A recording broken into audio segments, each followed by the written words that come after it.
एक बार की बात है, एक छोटे से गांव में एक बेहद अजीब और डरावनी घटना घटित हुई। गांव के लोग अक्सर रात के समय प्याज और रोटी मांगने वाली एक चुड़ैल के बारे में चर्चा करते थे।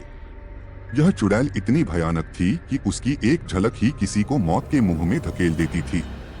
कहानी के अनुसार यह चुड़ैल अपने पुराने दिनों में एक गरीब महिला थी, जिसे रोटी और प्याज से ही संतोष रहता था।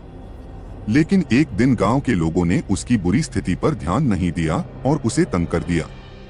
इसके परिणामस्वरूप उस महिला ने गांव के लोगों के खिलाफ श्राप दिया और एक चुड़ैल के रूप में बदल गई। अब चुड़ैल रात के समय गांव में भटकती थी। वह घर घर जाकर प्याज और रोटी मांगती, लेकिन जब उसे उसका मनचाहा नहीं मिलता तो वह खौफनाक तरीके से अपना क्रोध दिखाती। लोग कहते हैं कि चुड़ैल के पास एक लंबा और कटा हुआ चेहरा था, उसकी आंखें लाल और चमकदार होती थीं और उसके हाथों में हमेशा बुरी तरह से सड़े हुए प्याज और रोटियां होती थीं। एक रात एक गांव वाले ने चुड़ैल को दरवाजे पर देखा। वह काले कपड़े पहने हुए और चेहरे पर एक भयानक हंसी के साथ खड़ी थी।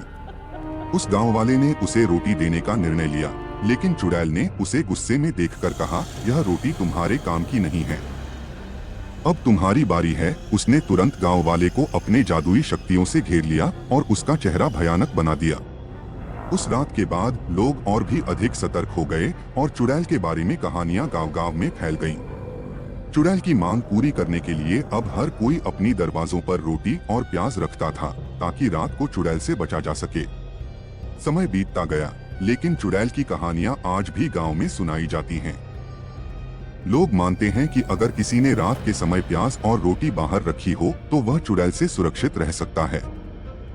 यह कहानी हमें याद दिलाती है कि हम किसी के कठिन समय में मदद करें और किसी को भी उसकी बदली हुई स्थिति का शिकार न बनाएं।